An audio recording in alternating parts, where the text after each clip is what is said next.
বাংলাদেশের যে গণহত্যা চলছে সেই বর্তমান উদ্ভূত পরিস্থিতির মাস্টার মাইন্ড ইউনুস, এমনই বিস্ফোরক দাবি শেখ হাসিনার। নিউ ইয়র্কে আওয়ামী লীগের অনুষ্ঠানে ভার্চুয়াল বার্তা শেখ হাসিনার, ইউনুসের ইন্ধনেই বাংলাদেশে গণহত্যা চলছে। শেখ হাসিনা আবার আসবে ক্ষমতায় এবং এই দেশ শেষ আবার শাসন করবে। ভয়তে মানুষ বলে না, আমাদের তো কোনো ভয় নাই, কাউকে ভয় পাই না, এক আল্লাহকে ছাড়া কাউকে ভয় পাই না। বাজারে গেলে বাজার সামাল দিতে তখন মানুষের হিমশি গায়ে থাকতে হয়। উনি ক্ষমতা আবার ওনার হাতে। বাংলাদেশে এখন যেটা চলছে এটা হচ্ছে বিচারহীনতার সংস্কৃতি। এই বিচারহীনতার সংস্কৃতিটাকে আমরাই প্রমোট করতেছি। দেখেন, পরিস্থিতি এখন এমন অবস্থা যে বাংলাদেশের গণমাধ্যম সশস্ত্র বাহিনীর পাহারার মাধ্যমে পরিচালনা করতে হয়, যেটা বিগত 15 বছর হয় না। ওই যে সংস্কারের নাম করে আবার কি ক্ষমতা থাকতে চাচ্ছে, এটাই আমরা জানতে চাই। কারণ আমরা কিন্তু বিভিন্ন মিডিয়ার মাধ্যমে বলছি যে আপনারা সংস্কারের জন্য যে কাজ করতেছেন এটা লং প্রসেস। আর কি কি আনতে হবে আমাকে প্রমাণপত্র? আর কত সময় নেবেন? আমার লাশ পড়লে আপনি মামলা নেবেন? এই যে হচ্ছে আমার ঢাকা মেডিকেলের সার্টিফিকেট, এই হচ্ছে আমার প্রেসক্রিপশনস। হঠাৎ করে ভারত থেকে একই ঘোষণা দিলেন শেখ হাসিনা। এবার কি তাহলে কঠিন বিপদে পড়ে গেলেন অন্তর্বর্তী সরকারের প্রধান উপদেষ্টা ডক্টর মোহাম্মদ ইউনূস? আসসালামু আলাইকুম। আওয়ামী লীগ সরকার শেখ হাসিনা পালিয়ে যাওয়ার পর বর্তমানে ক্ষমতায় আছেন অন্তর্বর্তী সরকারের প্রধান উপদেষ্টা ডক্টর মোহাম্মদ ইউনূস। আর ডক্টর মোহাম্মদ ইউনূস ক্ষমতা থাকাকালীন আজকে সারা বাংলাদেশে যেসব আশ্চর্যজনক ঘটনা ঘটেছে তার মধ্যে থেকে আমি আপনাদেরকে এমন কয়েকটি বাছাই করা ভিডিও ফুটেজ দেখাবো যা দেখলে আপনারা সত্যি রীতিমতো অবাক হয়ে যাবেন। তাই বলছি সম্পূর্ণ ভিডিও ফুটেজ যদি আমার সাথে থাকবেন তাহলে সবকিছু বুঝতে পারবেন ইনশাআল্লাহ। চলুন আজকে সেই কাঙ্ক্ষিত ভিডিও ফুটেজগুলো আমরা প্রমাণ সহকারে ধারাবাহিকভাবে দেখে আসি। বাংলাদেশের যে গণহত্যা চলছে সেই বর্তমান উদ্ভূত পরিস্থিতির মাস্টার মাইন্ড ইউনুস, এমনই বিস্ফোরক দাবি শেখ হাসিনার। নিউ ইয়র্কে আওয়ামী লীগের অনুষ্ঠানে ভার্চুয়াল বার্তা শেখ হাসিনার, ইউনুসের ইন্ধনেই বাংলাদেশে গণহত্যা চলছে, এমনই বিস্ফোরক দাবি বাংলাদেশের প্রাক্তন প্রধানমন্ত্রীর। বেছে বেছে সংখ্যালঘুদের টার্গেট করা হচ্ছে, এমনই তোপ শেখ হাসিনার। মন্দির, গির্জা ও ধর্মীয় সংগঠন ইসকনের উপর হামলা চলছে। ছাত্রনেতাদের সঙ্গে ষড়যন্ত্র করে গণহত্যায় লিপ্ত হয়েছেন ইউনুস। বাংলাদেশের পরিস্থিতির মাঝেই হাসিনার অভিযোগ ঘিরে শোরগোল। রাজীব চক্রবর্তী আমাদের প্রতিনিধি রয়েছেন আমাদের সঙ্গে। রাজীব, দেশত্যাগের পর এই প্রথম বিস্ফোরক শেখ হাসিনা অন্তরাল থেকে প্রকাশ্যে এলেন এবং তারপরেই তার এই বিস্ফোরক মন্তব্য। দেখো, একেবারেই ভয়ঙ্কর মন্তব্য করেছেন শেখ হাসিনা। তিনি নিউ ইয়র্কে তার দলের আওয়ামী লীগের কর্মীদের উদ্দেশ্যে ভার্চুয়ালি ভাষণ দিচ্ছিলেন এবং সেই ভার্চুয়াল ভাষণে যে মন্তব্য তিনি করেছেন, যে বক্তব্য দিয়েছেন তার রীতিমতো জ্বালাময়ী। তিনি বলেছেন যে বাংলাদেশে সংখ্যালঘুদের উপর হামলা এবং গণহত্যার পরিকল্পনাকারী হিসেবে প্রধান অভিযুক্ত কিন্তু মোহাম্মদ ইউনূস। তিনি বলেছেন যে আজ আমাকে গণহত্যার অভিযোগে অভিযুক্ত করা হচ্ছে। বাস্তবে মোহাম্মদ ইউনূসই তার ছাত্র সংগঠনগুলোর মাধ্যমে একটি সুপরিকল্পিত ষড়যন্ত্রের অংশ হিসেবে এই গণহত্যাগুলো পরিচালনা করেছেন। শুধু তারা সংখ্যালঘুদের টার্গেট করছে। লন্ডন থেকে তারেক রহমান, বিএনপি নেতা এবং খালেদা জিয়ার ছেলে, বলেছেন মৃত্যুর সংখ্যা বাড়তে থাকলে সরকার টিকে থাকতে পারবে না। এইভাবেই শেখ হাসিনা আরো অভিযোগ করেছেন আজ শিক্ষকদের হত্যা করা হচ্ছে, পুলিশ কর্মীদের হত্যা করা হচ্ছে, বৌদ্ধ, হিন্দু, খ্রিস্টান তাদের টার্গেট করা হচ্ছে, গির্জা, মন্দির হামলা চালানো হচ্ছে এবং বাংলাদেশে সংখ্যালঘুদের কেন টার্গেট করা হচ্ছে এই প্রশ্ন তিনি তুলেছেন। শুধু তাই নয়, তিনি অন্তর্বর্তী সরকারকে নিশানা করেছেন এবং ক্রমবর্ধমান অস্থিরতার জন্য ইউনূসকেই দায়ী করেছেন। তিনি বলেছেন, তিনি আজকে যেটা বলেছেন যে তিনি কেন দেশ ছাড়তে বাধ্য হয়েছেন তা নিয়েও কিন্তু শেখ হাসিনা মুখ খুলেছেন। যে ভার্চুয়ালি তিনি দলীয় কর্মীদের উদ্দেশ্যে ভাষণ দিচ্ছিলেন, সেখানে শেখ হাসিনা বলেছেন প্রাক্তন প্রধানমন্ত্রী হিসেবে তিনি স্মরণ করিয়ে দিয়েছেন সেদিনের কথা যেদিন তিনি দেশ ছাড়তে বাধ্য হয়েছিলেন। বলেছেন যে আমি গণহত্যা চাইনি, যদি আমি ক্ষমতায় থাকতে চাইতাম তবে গণহত্যা হতো। যখন মানুষ নির্বিচারে হত্যা হচ্ছিল আমি সিদ্ধান্ত নিলাম যে আমাকে চলে যেতে হবে। এবং তিনি বলছেন যে যদি আমার নিরাপত্তা কর্মীরা গুলি চালাতো তাহলে গণভবনে অনেক মানুষ মারা যেত, আমি সেটা চাইনি। এবং দেশ ছাড়ার আগের মুহূর্তের একেবারে সেই মুহূর্তের কথা তিনি তুলে ধরেছেন। শেখ হাসিনা বলেছেন যে সশস্ত্র একটি দল গণভবনে তাকে হত্যা করার উদ্দেশ্যে ঢুকে পড়েছিল। ঠিক 1975 সালের 15ই আগস্ট যেভাবে তার বাবা জাতির জনককে হত্যা করা হয়েছিল তেমন করেই তাকেও হত্যার পরিকল্পনা করা হয়েছিল বলে শেখ হাসিনা কিন্তু অভিযোগ করেছেন। এবং এই পুরো বিষয়টি 25-30 মিনিটের ব্যাপার ছিল বলে কিন্তু শেখ হাসিনা আজ উল্লেখ করেছেন। রাজীব, আরো একটা বিষয় জানতে চাইবো, এই যে বর্তমান উদ্ভূত পরিস্থিতি এবং দেশত্যাগের পর এই প্রথম তিনি প্রকাশ্যে এলেন, এসে এই ধরনের বিস্ফোরক অভিযোগ করলেন অন্তর্বর্তী সরকারের যে প্রধান ইউনূসের বিরুদ্ধে এবং এমনকি তিনি শেখ মুজিবুর রহমানের হত্যাকাণ্ডের সেই বিষয়ে তুলে এনেও তিনি উদাহরণ দিয়ে বললেন যে তারও প্রাণ সংশয় ছিল। এটা কতটা তাৎপর্যপূর্ণ বর্তমান পরিস্থিতিতে? অত্যন্ত তাৎপর্যপূর্ণ। তার কারণ শেখ হাসিনা যে উল্লেখ করছেন যে তাকে হত্যা করার পরিকল্পনা করা হয়েছিল, এটি এই মুহূর্তে দাঁড়িয়ে অত্যন্ত বড় একটি শেখ হাসিনার উক্তি, এবং তিনি এই মন্তব্য করেছেন একটি ভার্চুয়াল বৈঠকে দলীয় কর্মী সমর্থকদের উদ্দেশ্যে। আওয়ামী লীগের কর্মীরা সমর্থকরা তারা প্রহৃত হচ্ছেন, অনেকে খুন হয়েছেন বাংলাদেশে। তখন তিনি বলছেন যে যেভাবে তার বাবাকে হত্যা করা হয়েছিল 1975 সালের 15ই আগস্ট, সেইভাবে তাকেও হত্যা করার চেষ্টা করা হয়েছিল, এবং সেই কারণে গণহত্যা এড়ানোর জন্য তিনি বাংলাদেশ ছেড়ে পালিয়ে আসতে বাধ্য হয়েছেন।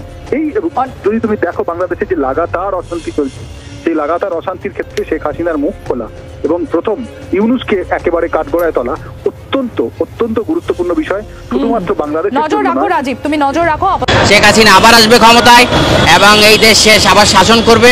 ভয়তে মানুষ বলে না, আমাদের তো কোনো ভয় নাই, কাউকে ভয় পাই না, এক আল্লাহকে ছাড়া কাউকে ভয় পাই না। বাজারে গেলে বাজার সামাল দিতে তখন মানুষের হিমঝি খায় থাকতে হয়। উনি ক্ষমতা আবার উনার হাতে, দেশের জনগণ উনার হাতে আবার দিয়ে দেবে দেশ, কারণ উনি ছাড়া নিরাপদ না, কেউই নিরাপদ না। উনি ছাড়া এই দেশ চালানোর কোনো যোগ্য ব্যক্তি বাংলাদেশে নাই।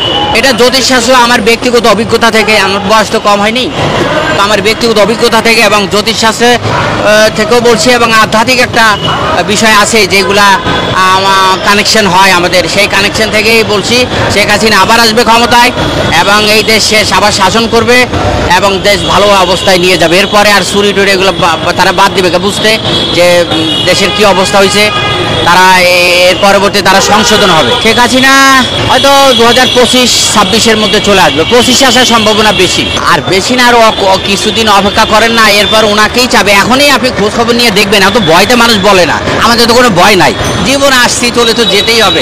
আমরা তো উচিত কথা বলে যাই, সত্যি কথা বলি, আমাদের তো কোনো ভয় নাই, কাউকে ভয় পাই না, এক আল্লাহকে ছাড়া কাউকে ভয় পাই না। সবাই যে উচিত কথা বলে দেয়, সত্যি কথা বলি। এবার কেউ ভালো বাসুক আর না বাসুক ওটা কিছু চিন্তা করি না, কেউ ভালো নাই এখন সবাই, কারণ সব কিছুতে মানুষের হাতে টাকা নাই। মানুষ আসলে আপনার কাছে টাকা থাকলে না আপনি খরচ করবেন, আপনার মন চাবে এটা, আপনি তো আপনার কাছেই নাই। বাজারে গেলে বাজার সামাল দিতেই তখন মানুষের হিমঝি খায় থাকতে হয়। এখন অনেকে 3 বেলার জায়গায় এখন 2 বেলা খায়, 1 বেলা খেয়ে বেঁচে আছে, মানে বেঁচে আছে আর কি, এই আর কি, বেঁচে থাকা দরকার, তাই বেঁচে আছে। সরকারের এই অবস্থা, অর্থনৈতিক অবস্থার কারণে এটা হয়েছে, বিশৃঙ্খলা অবস্থা। এখন চিন্তা করে আগে তো বাঁচা, তারপর হাত দেখা যাবে পরে। মানুষ চিন্তা করে আগে বেঁচে নেই, আগে খেয়ে বেঁচে, 50 টাকা খরচ না করলে এখন যেখানে আলু 20 টাকা 22 টাকা 25 টাকা, যেখানে আলু এখন 80 টাকা আলু কিনতে হয়। এইগুলো হাত দেখার মধ্যে মানুষ ভুলে গেছে যে দূর হাত দেখায় কাম নেই, আগে আলু কিনে বাজার করি তারপরে দেখা যায়। আমি পেশায় 2011 থেকে আর কি, আমার তো অন্য পেশায় ছিলাম, তো এইটা আমার জানা ছিল আগের থেকেই। আমি রিয়েল এস্টেট বিজনেস করতাম, তো বিজনেসে আমি লস খাইছি, অনেক বড় ধরনের লস খাইছি। সে আর কি করব, কোথাও চাকরিও করার সুযোগ হয়নি। তো যেহেতু যেটা জানি তো এটা নিয়েই কাজ করি, এইভাবে কাজ করছি। শুধু আমাকে কেন, যারা আধ্যাত্মিক বিজ্ঞান নিয়ে যারা রিসার্চ করে এদিকে সবাইকে ভণ্ড বলে, আর এটা শুনতে শুনতে আমাদের অভ্যাস হয়ে গেছে এটা কারণ যে ভণ্ড, যে প্রতারক আমাদেরকে যে যারা এটা বলে, সে নিজের ক্ষতি নিজে করতেছে, কারণ তার খুব ক্ষতি হয় এতে, সে বুঝতে পারে না, পরে টের পায়। কারণ এটা তো ইচ্ছা করেই কেউ করতে পারে না। এটা যখন পৃথিবীতে আসে কিছু সাইন দেওয়া থাকে যারা এই কাজ করতে পারবে। সবাই তো একটা কর্ম নিয়ে আসছে, একটা উদ্দেশ্য নিয়ে আসছে। হয়তো আমার কিছু সময় আছে যে আমি হয়তো আর কিছুদিন করব, তারপর আমি বিজনেস চেঞ্জ করব, যেটা এই বিজনেসে এখন ভালো না, এখন বেঁচে থাকাই কষ্ট আর কি। ভালোই ছিল, মানে এই সরকার আসার পরে আর ভালো নাই কোনো জায়গায়। তবে এই সরকার থাকতে হবে না, গভর্নমেন্ট চেঞ্জ হলে, যদি এর পরবর্তী যে গভর্নমেন্ট আসবে তারা যদি, কারণ সবাই তো চুরির ধান্দায় আইসাই সবাই যার যার আখের গুছানোর চিন্তা করে, তো এখন তারা এসে কি তারা আখের গুছাবে ওই অন্য বিগত সরকারের মতন, না এরা দেশের সেবা করবে, না দেশের কাজ করবে। ওই যে সংস্কারের নাম করে আবার কি ক্ষমতা থাকতে চাচ্ছে, এটাই আমরা জানতে চাই। কারণ আমরা কিন্তু বিভিন্ন মিডিয়ার মাধ্যমে বলছি যে আপনারা সংস্কারের জন্য যে কাজ করতেছেন এটা লং প্রসেস, এটা আমরাও জানি, আপনারাও জানেন, এবং আমার ভাই বোনেরা যারা এখানে আছে তারাও জানে এটা একটা লং প্রসেস। সংস্কার করবেন, আপনারা বেকারত্ব দূর করবেন, ভাই তার আগে তো আমরা এখানে যারা আছি এবং যারা আমরা 39,000 ভাগ করেছি, ভাই তার আগে তো আমরা মারা যাব। আমাদেরকে একটু ক্ষুধার্তকে দূর করার জন্য এখান থেকে 20,000 নিয়োগের জন্য আমি উপদেষ্টা কর্তৃপক্ষের কাছে একমাত্র আহ্বান করব, আমার চাকরি হবে। আপনারা যখন উপদেষ্টা হবেন, উপদেষ্টা হয়েছেন, ছাত্র জনতার আন্দোলনে ছিলেন, আপনারাও ভাবেন নাই এত বড় ক্ষমতা আপনারা পাবেন। আর আমরাও যে এখানে আন্দোলন করতেছি, আমরা যে চাকরি পাবো এটাও আমরা ভাবতেছি না, কিন্তু আমরা ভাবতেছি যে বেকারত্ব কিভাবে দূর করা যায়, এটা আমাদের যৌক্তিক একটা নলেজ। কারণ আপনাদের কাছে হয়তো একটা যৌক্তিক নলেজ হতে না পারে, কারণ আপনারা তো এখন অনেক রং বিরঙ্গের কিছু দেখতেছেন, আমরা রং বিরঙ্গের কিছু দেখতেছি না।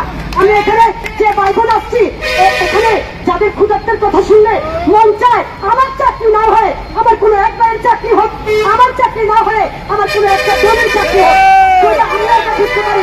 উপদেষ্টা মন্ডলী ভাইদের কাছে আমি অনুরোধ করবো, এবং ডক্টর ইউনূস স্যার, তরুণ প্রজন্মের অভিভাবক নবীন বিজয় প্রাপ্ত, আমরা তো এত জ্ঞানী অর্জন করতে পারি নাই, তবে আমি আমার ক্ষুদ্র নলেজ থেকে এতটুকু স্যারকে বলবো, স্যার আপনি অধিদপ্তর থেকে একটু নজর দিয়ে, কারণ তাদের যথেষ্ট পরিমাণ তাদের শূন্য পদ আছে আমরা জানি, এবং এই নজর আছে স্যার। 14 সাল থেকে 18 সাল যখন নিয়োগ প্রক্রিয়া বন্ধ ছিল, তারা 1,39,000 নিয়োগ দিয়েছে, এটা আমরা জানি।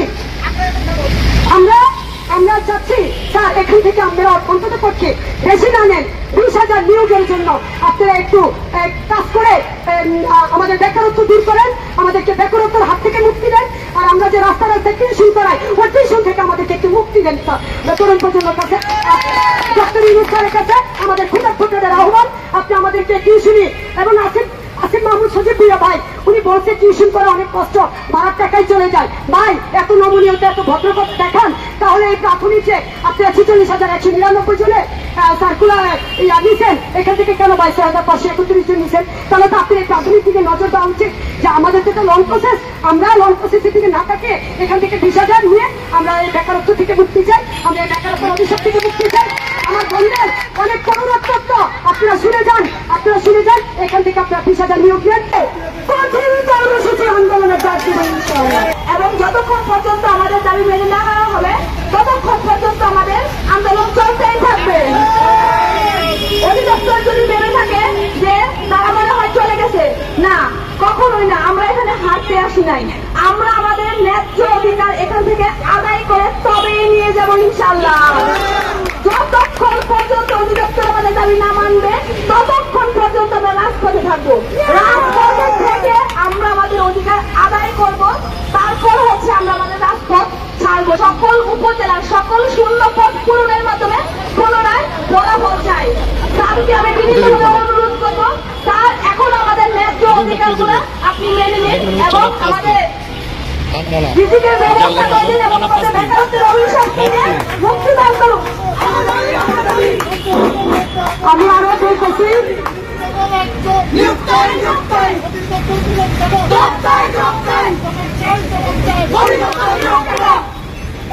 আমরা আরো বলতেছি, তারা যদি এখনো মনে না করে যে আমাদের 3-1-এ রেজাল্টটা না দিয়ে প্রত্যেক জেলায় শূন্য পদ পূরণ না করে, তাহলে আমরা মেনে নিব এই অধিদপ্তর ব্যবসার কারিগর, বেকারত্ব দূর করার কারিগর না। কারণ বারবার নিয়োগ দিয়ে বাণিজ্য করবেন, ছাত্র সমাজ এটা মেনে নেওয়ার মতো না। বারবার নিয়োগ বন্ধ করে বেকারত্ব দূর করার জন্য এই অধিদপ্তরকে আমরা স্বাধীন করে যাবো ইনশাআল্লাহ। আমাদের চাকরি হোক না হোক, আমরা এই অধিদপ্তরকে দেখিয়ে যাব এই সার্কুলার দিয়ে বাণিজ্য বন্ধ করার কাজ করার জন্য বন্ধ করে যাবো ইনশাআল্লাহ। তারা বারবার বলে বিশাল এক সার্কুলার আসবে, ওইখান থেকে 1,65,000 সার্কুলার দিয়ে মাত্র 5,000 নিয়োগ দিবে, আর বাকি টাকাগুলো দিয়ে তারা বাণিজ্যের কারখানা করবে। এটা আমরা মেনে নিব না।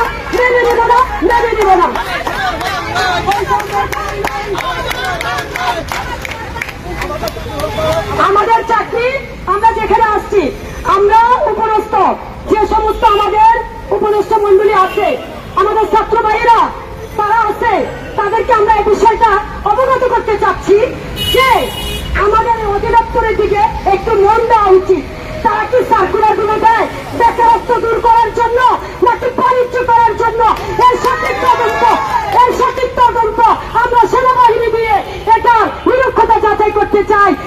আমরা সেনাবাহিনী দিয়ে এটাকে রিচেক দিয়ে আবার স্বাধীন করতে চাই, এবং যারা আমাদের চুক্তিকে আন্দোলন মেনে নিতে চায় না, তারা কে দুর্নীতির সাথে জড়িত, এটাও সেনাবাহিনী দিয়ে আমরা বের করতে চাই।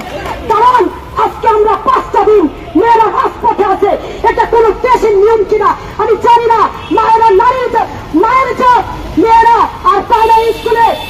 মেয়ে চাকরি কর্মরত শিক্ষা একটা মেয়ে দিতে পারে, এটা আমরা ছোটবেলা থেকে শিখে আসছি। আমরা যে কোনো ভার্সিটি থেকে পড়ছি, প্রথম শিক্ষা কিন্তু আমরা প্রাথমিক শিক্ষা থেকে নিয়েছি। এটা আমরা যারা আমাদের ছাত্র ভাইরা আছে তারাও কিন্তু এটা জানে যে আসলে আমরা প্রাথমিক শিক্ষা থেকে শিক্ষা নিয়ে আসছি। আমরা ছোটবেলায় একটা বই নিয়ে যেতাম, পরে শিখছি অনেকগুলো বই নিয়ে যেতে হবে, সাবজেক্ট বিষয়ে পড়াশোনা করতে হবে। এটা আমি মনে করি নারীদেরকে, আজকে নারীদেরকে তারা কি সম্মান দিয়েছে যে 5 দিন তারা রাস্তায় আছে, অথচ একজন ঊর্ধ্বতন কর্মকর্তা, এটা আমাদের যুক্তিক না অযৌক্তিক তারা তো আমাদেরকে বুঝাবে। কারণ আমরা ছাত্র জনতা, আমাদের তাদের যে লজিক, তারা লজিক্যাল ভাবে উপরে উঠছে, আমরা তো এখনো উঠি নাই, আমরা তো এখনো রাস্তার প্রতি, তারা তো আমাদেরকে বুঝাবে। সম্মানিত দর্শক, আশা করছি আপনারা সম্পূর্ণ ভিডিও ফুটেজগুলো মনোযোগ সহকারে দেখেছেন। ডক্টর মোহাম্মদ ইউনূস ক্ষমতা থাকলেন আজকে সারা বাংলাদেশে ঘটনা ঘটেছে তাও বুঝতে পেরেছেন। এই বিষয়ে আপনাদের গুরুত্বপূর্ণ মতামত অবশ্যই কমেন্ট করবেন। চলুন আমরা এই বিষয়ে আরো কয়েকটি ভিডিও ফুটেজ প্রমাণ সহকারে দেখে আসি।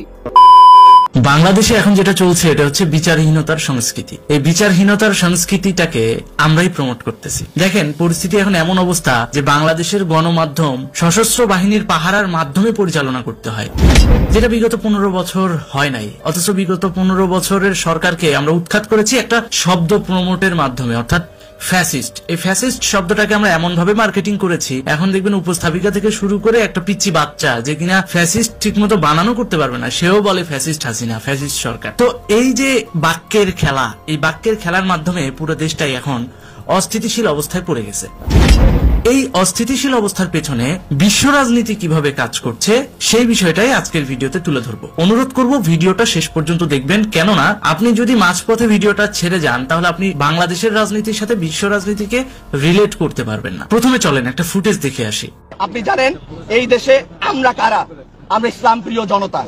আমরা চাই না প্রথম, আমরা খুব সিম্পল কথা, আপনি যদি মনে করেন থ্রেট করছি তো ইটস ওকে, আমি থ্রেট পর্যন্ত প্রধান উপদেষ্টা পর্যন্ত প্রয়োজনে পৌঁছে দিব এই থ্রেটটা। দেখলেন তো, সেনাবাহিনীকে থ্রেট দিচ্ছে একজন ইসলামী রাজনৈতিক অ্যাক্টিভিস্ট, অর্থাৎ ছেলেটি কোনো না কোনো ইসলামী রাজনৈতিক দলের সাথে সম্পৃক্ত। আমার দেশের সেনাবাহিনী, আমার দেশের গল্প, সেই সেনাবাহিনীকে ওপেনলি থ্রেট দিয়ে যাচ্ছে একটা রাজনৈতিক দলের অ্যাক্টিভিস্ট। বিষয়টা কি আপনি মনে করেন বাংলাদেশের কালচারের সাথে যায় না? কিন্তু সেটা দিচ্ছে। কেন দিচ্ছে? এর পিছনে একটা বিশ্ব শক্তি কাজ করতেছে। চলেন ওর প্রত্যেকটা কথা 1 by 1 একটু কোট করি। আপনি জানেন এই দেশে আমরা কারা? আমরা ইসলাম প্রিয় জনতা। অবশ্যই তোমরা ইসলাম প্রিয় জনতা, তোমাদের ইসলাম পালনে তো কেউ বাধা দেয় নাই, সেনাবাহিনীও বাধা দেয় নাই। তোমাদের এই যে সার্কাসিজম, যে প্রথম আলো পত্রিকার সামনে তোমরা যে সার্কাসিজম শুরু করছিলা, সেই সার্কাসিজম বন্ধে তোমাদেরকে বুঝাইতে আসছে, আর তোমরা কি করলা? ডাইরেক্ট থ্রেট দিয়ে দিলা। আর ফ্যাসিস্ট শব্দটাকে যেভাবে প্রমোট করা হয়েছে, ঠিক একইভাবে হিন্দুত্ববাদ শব্দটাকে প্রমোট করা হচ্ছে। কেন? যুদ্ধের এনভায়রনমেন্ট তৈরি করার জন্য। এই যুদ্ধের এনভায়রনমেন্ট তৈরি করতে যায় যদি সেনাবাহিনীর থ্রেটও দেওয়া লাগে, সেনাবাহিনীকে থ্রেট দিতে তাদের কিচ্ছু যায় আসে না। কারণ টোটাল মেকানিজম, বিশ্ব রাজনীতি থেকে শুরু করে লোকাল রাজনীতি এবং রাষ্ট্রীয় সরকার, যেটা সরকারের যে কাঠামো, পুরোটাই এখন তাদের হাতের মুঠোয়। কারণ ওই যে পশ্চিমা পাপেট বসানো আছে ওই জায়গাগুলোতে, তো এই পশ্চিমা পুতুলরা কাদের এজেন্ডা বাস্তবায়ন করবে? অবশ্যই পশ্চিমা অস্ত্র ব্যবসায়ীদের যুদ্ধনীতিটাই বাস্তবায়ন করবে। আর সেই যুদ্ধনীতি বাস্তবায়নে যদি এই ইসলামিক অ্যাক্টিভিস্টকে ব্যাকআপ দেওয়া লাগে, সেটাই ইউনূস সরকারের প্রতিনিধিরা দেবে, সেটাই বাস্তবতা। যার কারণে এখন দেখেন এই সমস্ত ইসলামিক অ্যাক্টিভিস্টের সামনে সেনাবাহিনীও বিড়াল হয়ে থাকে, কারণ তাদের পেছনে যে ব্যাকআপ পরিধিটা কাজ করে সেটা প্রয়োজনে সেনাবাহিনীর বিপক্ষে চলে যাবে, তবুও এই ইসলামিক অ্যাক্টিভিস্টদের পক্ষে থাকবে, কারণ যুদ্ধের আবহটা তো তৈরি করতে হবে। আমি লাস্ট আমার একটা ভিডিও আমি পাবলিশ করেছি, ভিডিওটার নাম হচ্ছে ইসকন ফিলিস্তিন যুদ্ধ নিয়ে, যে দক্ষিণ এশিয়া কেন্দ্রিক একটা পশ্চিমা যুদ্ধনীতি বাস্তবায়ন চলতেছে তার উপর। যারা ভিডিওটা দেখেন নাই তাদেরকে আমি অনুরোধ করব ভিডিওটা অবশ্যই দেখবেন।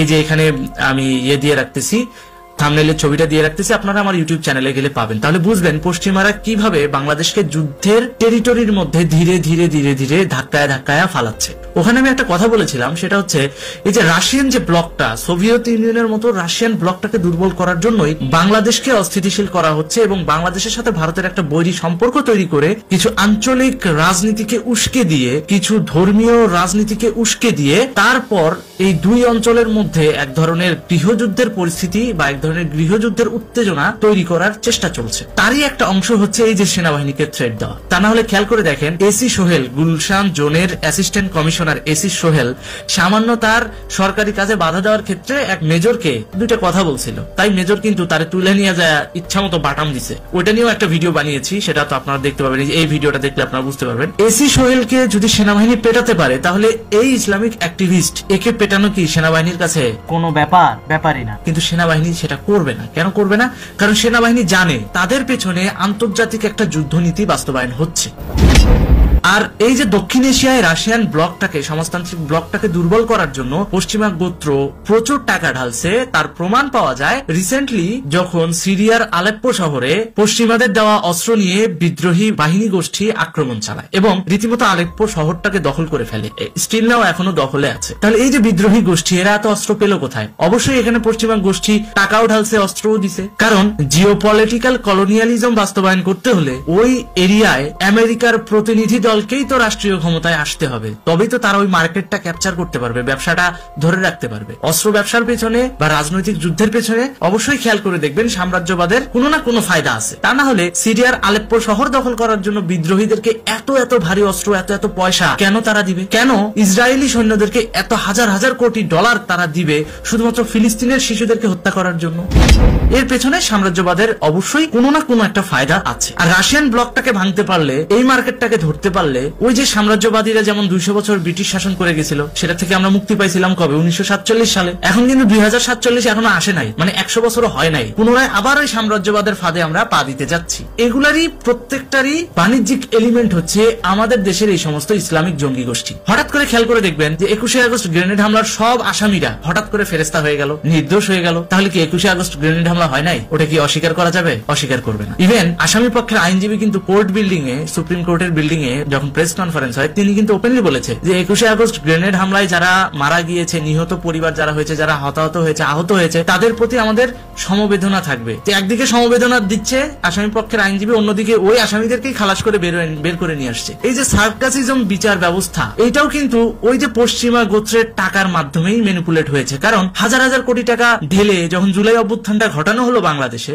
ঘটানোর পরে এই যে বিচার বিভাগ, সবার আগে কিন্তু বিচার বিভাগটাকে সেট আপ দেওয়া হয়েছে এবং এই বিচার বিভাগে ওই সমস্ত লোকজন গুলাকেই জায়গা মতো প্লেসমেন্ট দেওয়া হয়েছে, যে সমস্ত ব্যক্তিগুলোকে দিয়ে ভবিষ্যতে এই সাম্রাজ্যবাদী গোষ্ঠী, এই জঙ্গিদের, শীর্ষ সন্ত্রাসীদেরকে বের করে নিয়ে আসতে পারবে, শুধুমাত্র দক্ষিণ এশিয়া কেন্দ্রিক এই যে সমাজতান্ত্রিক ব্লকটাকে ভাঙার যে একটা প্রক্রিয়া, এটা বাস্তবায়ন করার জন্য, যাতে বাংলাদেশ অস্থিতিশীল থাকে। বাংলাদেশের এই অস্থিতিশীলতাকে কেন্দ্র করে যেন ইন্ডিয়ার 7 সিস্টারকে সব সময় হুমকিতে রাখা যায়। আর এই হুমকিটা নিয়ে বা এই ভয়টাকে দিয়ে ভারতের সরকারকে যেন বারবার ভয় দেখানো যায়, এই তোদের 7 সিস্টার কিন্তু খায়া দিব, তোদের 7 সিস্টার কিন্তু খায়া দিব, চুপ থাক, রাশিয়ার পক্ষে যাইস না, রাশিয়ার পক্ষে কথা কইস না। এই যে ভয়টা, এই ভয়টাকে বাঁচিয়ে রাখার জন্যই মূলত বাংলাদেশকে অস্থিতিশীল করার একটা পায়তারা চলছে। সো সবকিছুর পেছনে খেয়াল করে দেখেন, এই যে সেনাবাহিনীকে থ্রেট দিল এই ইসলামিক অ্যাক্টিভিস্ট, একে হয়তো ছোট করে দেখছেন, এখন সামাজিকভাবে এটাকে কেউ গুরুত্বই দিচ্ছেন না হয়তো, কিন্তু ফিউচারে এরাই বড় বড় সন্ত্রাসী রূপে এই বাংলাদেশে আবির্ভাব হবে।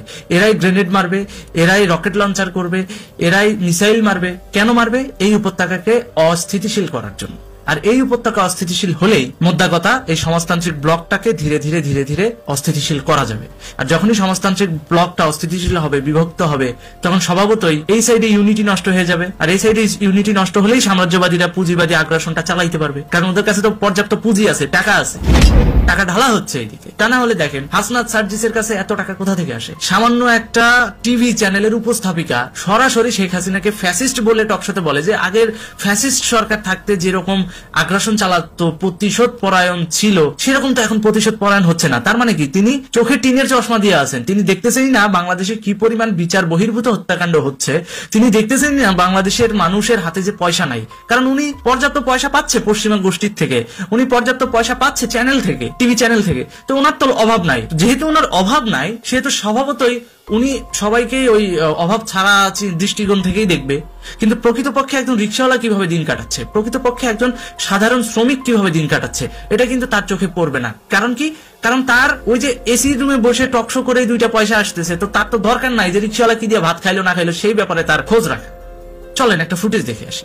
অন্তত পক্ষে যে ফ্যাসিস্ট সরকার প্রধান তিনি যেরকম প্রতিশোধ পরায়ণ ছিলেন সেরকম তো একেবারেই নয়। বাংলাদেশের মানুষ খুব একটা প্রতিশোধ পরায়ণ নয়, এই তথ্যটা আপনি কোথায় পেলেন? বাংলাদেশের পলিটিশিয়ান প্রতিশোধ পরায়ণ নয়। আওয়ামী লীগ যখন নাকি নাই বলা যায় তখন কি প্রতিশোধ পরায়ণতা আমরা দেখছি না? আওয়ামী লীগ হলে এই ট্যাগিং যেটা হচ্ছে স্বৈরাচারের দোষর, তাহলে ধরো তারে মারো, স্কুলের স্টুডেন্টরা যে কলেজের প্রিন্সিপালকে ঘাট ধরে নামিয়ে দিচ্ছে, এটা কি প্রতিশোধ পরায়ণতা নয়? দেখলেন তো, এভাবেই চলছে আমাদের দেশের টকশো গুলো। এক একটা টকশোর উপস্থাপিকা থেকে শুরু করে একেবারে রাষ্ট্রের মেইন পর্যায় পর্যন্ত প্রত্যেকটা মানুষকে কেনা হয়েছে শুধুমাত্র পশ্চিমা সাম্রাজ্যবাদী যুদ্ধের যে নকশাটা, এই নকশাটাকে বাস্তবায়ন করার জন্য। তাহলে বুঝতে পারতেছেন এখানে একটা দুইটা টাকা গেছে। অন্তত পক্ষে যে ফ্যাসিস্ট সরকার প্রধান তিনি যেরকম প্রতিশোধ পরায়ণ ছিলেন সেরকম তো একেবারেই নয়। খোঁজ নিয়ে দেখেন, এরা ফ্যাসিস্ট শব্দের অ্যাকচুয়াল মিনিং যেটা, মানে যেটা, সেটাই জানে না। কিন্তু ক্যামেরার সামনে এতটা ম্যাচিউর ভাব দেখাচ্ছে, তারা সবই বোঝে, সবই জানে। উপস্থাপিকা দীপ্তি চৌধুরীর ব্যাপারটা যদি আমরা খেয়াল করে দেখি, উনি কিন্তু বিচারপতি মানিকের সামনে চিৎকার করে বলেছিলেন উনি মুক্তিযোদ্ধার সন্তান, উনি মুক্তিযোদ্ধা পরিবারের সন্তান। চলেন সেদিনের ফুটেজটা দেখে আসি। ভাই আপনি অনেক রাগ হয়েছেন, আদর করে দেন। না না, সে তো রাজাকারের বাচ্চা। আপনার কোনো অধিকার নেই আমাকে রাজাকার সন্তান বলার। আমি একটা মুক্তিযোদ্ধা পরিবারের সন্তান, আমি একটা মুক্তিযোদ্ধা পরিবারের সন্তান, আপনি আমাকে রাজাকার কোন সাহসে বলেন? তো এই হচ্ছে সেদিনের কাহিনী। আমরা যাতে বাঙালি, তো একটা সুন্দর মেয়ে কান্নাকাটি করতেছে আর একজন বয়স্ক লোক তাকে শাসাচ্ছে, শাসন করতেছে, এই জিনিসটা দেখে আমরা আবেগে আপ্লুত হয়ে গেছি। কিন্তু টক শোতে যে উনি পক্ষপাতিত্ব করছেন এবং একটা পশ্চিমা গোত্রের কাছে তিনি যে বিক্রি হয়ে গেছেন, তখনও কিন্তু বাঙালি পাবলিক সেটা জানে না। বাঙালি ইয়ং ছাত্র সমস্ত মনে করতেছে যে না, উপস্থাপিকা রাইট আছে, বিচারপতি ভুল। শুধুমাত্র এই নারীর পক্ষপাতিত্বের কারণে বয়স্ক ওই বিচারপতি কিন্তু 5 তারিখের পরে হামলার শিকার হয়েছিলেন। এমন মার দেওয়া হয়েছে যে ওনার অন্ডকোষ পর্যন্ত ফেটে গেছে, পরবর্তীতে এখনো সেটা চিকিৎসা চলতেছে। শুধুমাত্র এই মেয়েটির খামখেয়ালিপনার কারণে অবসরপ্রাপ্ত বয়স্ক এই বিচারপতি সমাজে হেয় প্রতিপন্ন হয়েছেন। পরবর্তীতে যখন এই বিষয়টি তদন্ত করা হয়, দেখা যায় এই দীপ্তি চৌধুরীর পরিবারের কেউই মুক্তিযুদ্ধের সাথে জড়িত ছিল না। ডেইলি স্টার পত্রিকায় এই বিষয়ে ব্যাখ্যা দেওয়ার ক্ষেত্রে দীপ্তি চৌধুরী জানান ওনার নানির ফুফাতো বোনের স্বামী মুক্তিযোদ্ধা ছিলেন, সেই সূত্রে তিনি মুক্তিযোদ্ধা পরিবারের সন্তান দাবি করেছিলেন টকশোতে। পত্রিকার অনুসন্ধানে আরো উঠে আসে যে তার বাবা তো মুক্তিযুদ্ধ করেইনি, তার দাদাও মুক্তিযুদ্ধের সঙ্গে সংশ্লিষ্ট ছিল না, বরং ওই সময় রাজাকার বাহিনীর সাথে গোপনে আতাত করে চলতো তাদের পরিবার। তাহলে বুঝেন জনগণের মাইন্ডসেট নিয়ন্ত্রণ করছে কারা? সরকারের তো আইন করা উচিত যে টেলিভিশন চ্যানেলে উপস্থাপক থেকে শুরু করে টক শোতে যারা যারা হোস্ট হিসেবে কাজ করবেন প্রত্যেকের নিয়োগের ক্ষেত্রে তথ্য মন্ত্রণালয়ের অনুমোদন নিতে হবে, যাতে করে কোনো গোত্রের কাছ থেকে টাকা পয়সা খেয়ে জাতিকে ভোদাই না বানাতে পারে। গোয়েন্দা সংস্থা এদের ব্যাকগ্রাউন্ড যাচাই বাছাই করতে পারে, কারণ তাদের মাধ্যমে জনগণের কাছে মূল মেসেজটা যায়। তারা যে মিথ্যাচার করে একটা গ্যাঞ্জাম, একটা প্যাচ লাগায় দেয় দেশের ভিতর, এটা তো আর পাবলিক বোঝে না। আর নিয়োগের আগে এই ব্যাকগ্রাউন্ড যাচাই বাছাইটা হলে তারা যদি কখনো অন্যায় করে কিংবা দেশের মানুষের মাইন্ডসেট বিক্রি করে পশ্চিমা কোনো গোত্রের কাছ থেকে কিংবা যে কোনো গোত্রের কাছ থেকে পয়সা খেয়ে একটা উদ্দেশ্য প্রণোদিত পরিস্থিতি তৈরি করার চেষ্টা করে, সেটা যেন করতে না পারে। এই জন্য নিয়োগের আগে অবশ্যই তথ্য মন্ত্রণালয়ের অনুমোদন সাপেক্ষে এদেরকে নিয়োগ দেওয়া উচিত। এক একটা টকশোর উপস্থাপিকা থেকে শুরু করে রাষ্ট্রের মেইন পর্যায় পর্যন্ত প্রত্যেকটা মানুষকে কেনা হয়েছে শুধুমাত্র যুদ্ধের যে নকশাটা, এই নকশাটাকে বাস্তবায়ন করার জন্য। তাহলে বুঝতে পারতেছেন এখানে একটা দুইটা টাকা গেছে, একটা দুইটা টাকা কিন্তু যায় নাই এখানে। পুতিন একটা কথা কিন্তু সরাসরি বলেছে যে ট্রাম্পকে গুপ্ত হত্যা করার একটা চেষ্টা চলছে। তার মানে কি, ডোনাল্ড ট্রাম্পের মাধ্যমে যদি দক্ষিণ এশিয়ায় শান্তি আসে তাহলে সমাজতান্ত্রিক ব্লকটাকে কিন্তু ভাঙা গেল না, সেটাকে আবার পুনরায় রিইউনাইটেড করার জন্য 4 বছর সময় কিন্তু হাতে পাওয়া গেল। তো যদি এই 4 বছর সময় তাকে দেওয়া হয় তাহলে পশ্চিমা সাম্রাজ্যবাদী ওই গোষ্ঠীর এজেন্ডা কিন্তু বাস্তবায়ন হবে না। তখন কিন্তু এদেশে আবার সন্ত্রাস বিরোধী অভিযান শুরু হবে, আবার নতুন করে আইনের শাসন প্রতিষ্ঠা হবে, প্রশাসনের শাসন প্রতিষ্ঠা হবে, সেনাবাহিনীরা ব্যারাকে থাকবে, তাদের কোনো কাজ থাকবে না, শুধু কাজ থাকবে পুলিশ আর র্যাবের, কারণ আইনের শাসন প্রতিষ্ঠা করতে হবে। তো সব মিলিয়ে খেয়াল করে দেখেন, ফিউচারে এই 4 বছর সময় যদি সমাজতান্ত্রিকটা পেয়ে যায় তারা আবার নতুন করে রিইউনাইটেড হইতে পারবে। এই যে রিইউনাইটেড হওয়ার যে প্রক্রিয়াটা, এই রিইউনাইটেড হওয়ার প্রক্রিয়াটাকে বাধাগ্রস্ত করতে হলে সবার আগে কি করতে হবে, ট্রাম্পকে সরিয়ে দিতে হবে। এই জন্য ট্রাম্পকে গুপ্ত হত্যার পরিকল্পনা করছে। এই শঙ্কা প্রকাশ করেছেন ভ্লাদিমির পুতিন অর্থাৎ রাশিয়ার প্রেসিডেন্ট। একই সাথে রাশিয়ার সাথে যোগ দিয়েছে কিন্তু ইরান কিন্তু চায় না যে মধ্যপ্রাচ্যের অশান্তি পুরো বিশ্বব্যাপী ছড়িয়ে যায়। ইরান এটা চাচ্ছে যে ইরান, রাশিয়া, ইভেন আমেরিকার যুদ্ধ নীতি পরিহার করা কোনো এক সরকারকে সাথে নিয়ে পুরো বিশ্বটাকে নতুন করে সাজাতে, এবং এটা সাজাতে হলে অবশ্যই পুরো পৃথিবীর মানুষকে যুদ্ধ পরিহার করাতে হবে, পুরো পৃথিবীর জিওপলিটিক্যাল ইস্যুগুলো ঠিক করতে হবে। আর এটা ঠিক করার জন্য কি করতে হবে, ডলারের আধিপত্য কমাইতে হবে। আর এটাতে অনায়াসে ট্রাম্পের যদি সমর্থন নিয়ে আসা যায়, যদি ট্রাম্প সরকার এটাতে সমর্থন দেয় বা সহমত পোষণ করে, তাহলে হয়তো ব্রিক্সের যে নতুন মুদ্রানীতি এই জিনিসটাকে বাস্তবায়ন করা যাবে। আর বাস্তবায়ন হলেই ডলারের আধিপত্য কমে আসবে, কারণ আপনারা জানেন ডলার দিয়ে পুরো বিশ্বের অর্থনীতিটা নিয়ন্ত্রিত হয়। তো যখন ডলার থাকবে না, ডলারের পরিবর্তে নতুন আরেকটা মুদ্রা আসবে, যে এই মুদ্রা ছাড়া বিশ্বব্যাপী ট্রানজেকশন করা যাবে না, তখন সেই মুদ্রা দিয়েই কিন্তু বাধ্য হয়ে আমেরিকাকেও ওই মুদ্রার রিজার্ভ বাড়াইতে হবে। তখন আমেরিকা কি করবে, মন চাইলাম ডলার ছাপায়া ওই যে বিশ্বের সব দিকে ছড়াই দিলাম, এটার সুযোগ নাই। শুধুমাত্র ডলার ছাপিয়ে পুরো বিশ্বব্যাপী মুদ্রাস্ফীতিটাকে বাড়িয়ে দেয় এই ইউএসএ, তখন কিন্তু এই পরিধিটা আর থাকবে না। তো সব মিলিয়ে এই যে টোটাল মেকানিজমটা, এটা বাস্তবায়ন করতে হলে এবং ব্রিক্সকে দুর্বল করতে হলে, মানে ওই যে নতুন যে মুদ্রা আসার কথা, সেই প্রকল্পটাকে যখন বাস্তবায়ন করতে দেওয়া হবে, তখনই মূলত সমাজতান্ত্রিক এই জোটটাও একটু মোটামুটি সমান সমান একটা লেভেল প্লেইং ফিল্ড যেটা সেটা পাবে।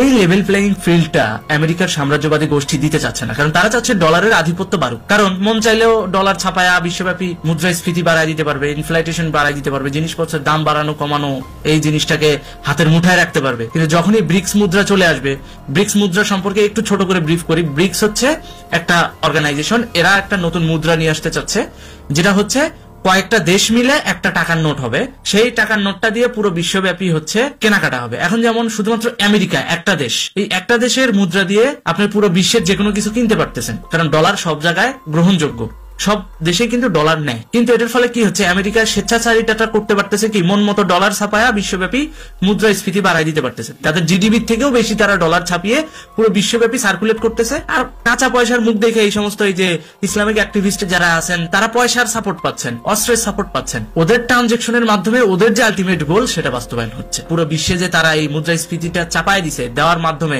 একটা বিশাল অঙ্কের একটা ডলার যে লিকুইড মানি হিসেবে পুরো ওয়ার্ল্ড ওয়াইড ডিস্ট্রিবিউশন হয়েছে, ওই ডলারটা দিয়েই আবার অস্ত্র কেনা হচ্ছে, এই জিনিসটা কিন্তু তখন নজরআন্দাজ হয়ে যায়। তো এই প্রত্যেকটা বিষয় কিন্তু ওয়ান বাই ওয়ান আমাদের মাথায় রাখা উচিত।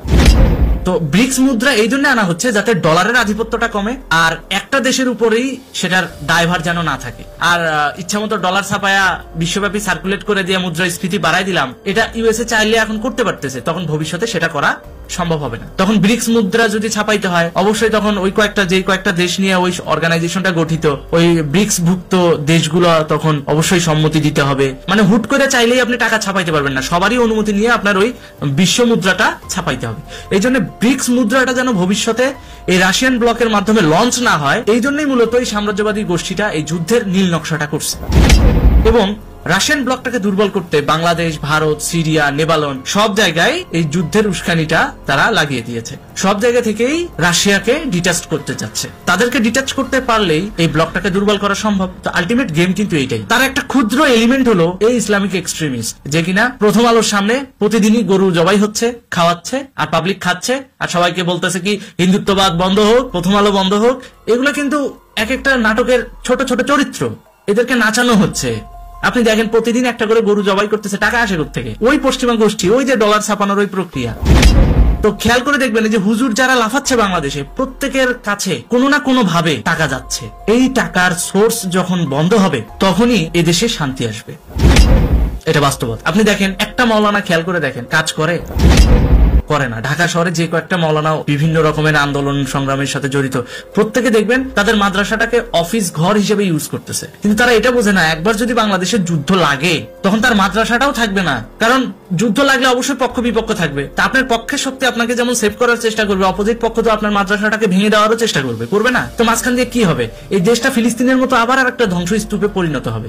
আমরা গৃহযুদ্ধ করব, আর ফায়দা হবে পশ্চিমাদের। এখান থেকে আমাদের বেরিয়ে আসতে হবে শুধুমাত্র বুদ্ধি খাটিয়ে। আর এই জন্যই এই যে টালমাটাল সময়ে আপনি আওয়ামী লীগ, বিএনপি, জাতীয় পার্টি এইভাবে করে ক্যাটাগরাইজ করে কাউকে ডিফাইন করতে পারবেন না। কারণ দেখবেন আওয়ামী লীগের মধ্যেও একটা মত আছে ইসলামের পক্ষে, বিএনপির মধ্যেও একটা মত আছে হিন্দুর পক্ষে, থাকতেই পারে। কারণ বিএনপিতে কি হিন্দু অ্যাক্টিভিস্ট নাই? অবশ্যই আছে। কিন্তু সব মিলিয়ে আপনি একটা জিনিস দেখেন, এই গোজামিলটা কিন্তু কোনো দলীয় পার্সপেক্টিভে হচ্ছে না। এই গোজামিলটা হচ্ছে বিশ্ব রাজনীতির মেকানিজম যেভাবে আমাদের দেশে ইফেক্ট করতেছে, তারই প্রেক্ষাপটে।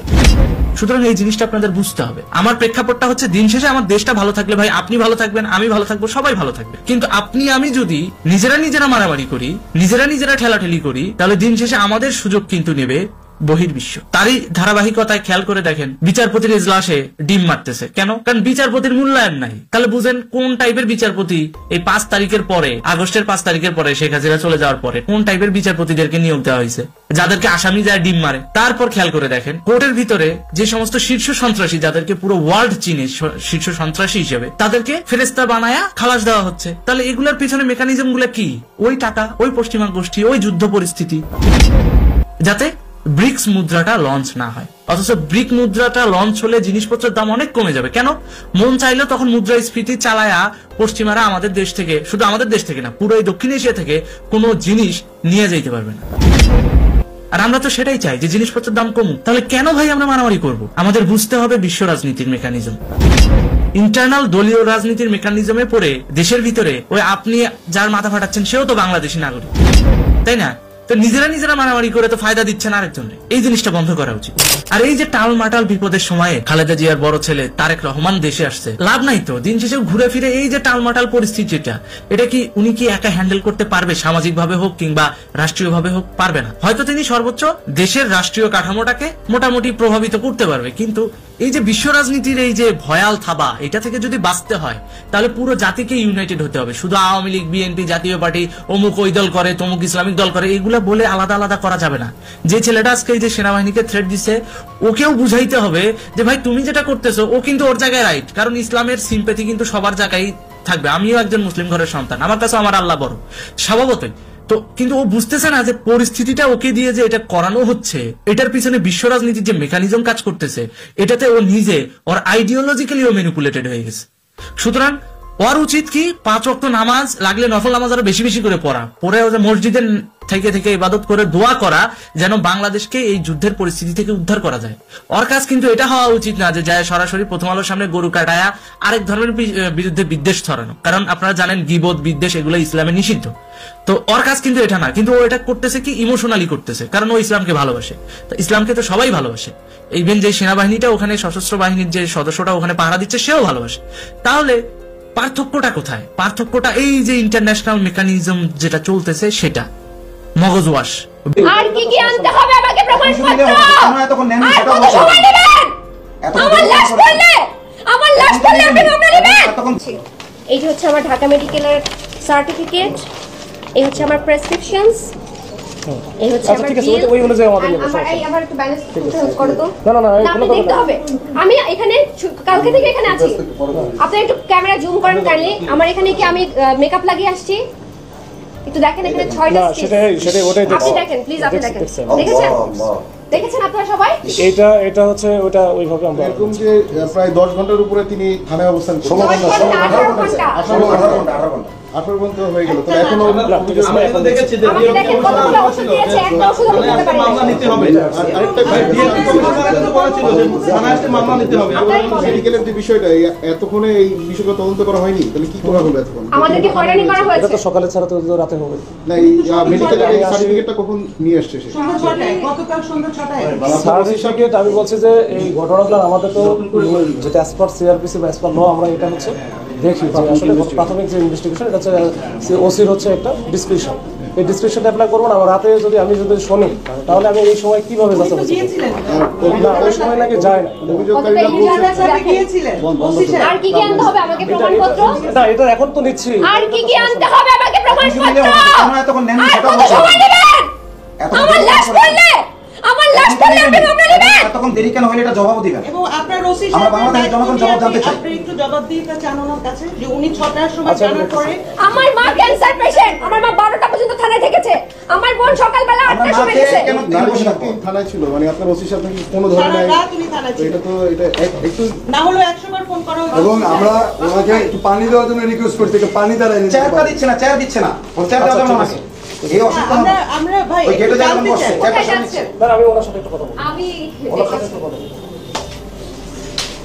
এটা আসলে একটা মারামারির ঘটনা সংক্রান্ত যে অভিযোগটা নিয়ে আসছিল, এটা কালকে রাত্রে নিয়ে আসছে আর কি। মানে নীলা ইসরাফিল, ওনার সাবেক যে স্বামী ছিল, এক্স হাজব্যান্ড, ওনার নাম হচ্ছে মোয়াজ আরিফ। তো ওনার বিরুদ্ধে অভিযোগটা নিয়ে এসেছিল। তো সাবেক স্বামী যেহেতু, তাদের মধ্যে গত 29 তারিখে ঢাকা ক্লাবে একটা ঝামেলা হয়েছিল এবং ওখানে সে তার বক্তব্য মতে সে হচ্ছে গুরুতর আঘাতপ্রাপ্ত হয়। তো ওইটা যেটা নিয়ে আসার পরে আমাদের যেটা পুলিশ সাধারণত যেটা করে, আমরা কিন্তু আমাদের অ্যাজ পার সিআরপিসি আমরা কিন্তু এটা প্রাইম অফিসে যাচাই করি যে এটা আসলে কতটুকু সত্যতা আদৌ আছে কি নাই। তো এটা আমাদের সময় লাগে। আমরা কালকে রাত্রেও আমি ওসি সাহেবকে বলে দিয়েছিলাম যে আপনি একটু ওনাদের কাছ থেকে শোনেন এবং বাস্তব অবস্থাটা দেখেন। আসলে এটা দুইটার যদি মিল পায় তাহলে আমরা যদি কগনিজেবল অফেন্স হয়, ধর্তব্য অপরাধ হয়, তাহলে সেটা অবশ্যই মামলা হবে। তো এটা এবং সময় দেন। আর আমার সাথে যখন কথা হয়েছে তখন রাত 3টা বা 3:30 বাজে। আমরা যে একটু ওনাদের ধৈর্য ধরতে বলেন, আমরা সকালে আসি, সকালে এসে ওনাদের কাছ থেকে শুনে যেটা অ্যাপ্রোপ্রিয়েট হবে আমরা ওটা মামলা নেওয়ার মতো হলে তো অবশ্যই মামলা নেবো, কোনো সমস্যা নেই। এবং ওইভাবে যথারীতি আমরা কিন্তু মামলার দিকেই আমরা এগোচ্ছি। ওনারা যেটা তো সম্মানিত দর্শক, আশা করছি আপনারা সবগুলো ভিডিও ফুটেজ মনোযোগ সহকারে দেখেছেন। অন্তর্বর্তী সরকারের প্রধান উপদেষ্টা ডক্টর মোহাম্মদ ইউনূস ক্ষমতা থাকাকালীন আজকে সারা বাংলাদেশে যেসব ঘটনা ঘটেছে তাও বুঝতে পেরেছেন। এই বিষয়ে আপনাদের একটি মূল্যবান মতামত অবশ্যই কমেন্ট করবেন। আজ এ পর্যন্ত, দেখা হচ্ছে অন্য একটি ভিডিওতে। সুন্দর ভালো থাকবেন, সুস্থ থাকবেন। আল্লাহ হাফেজ।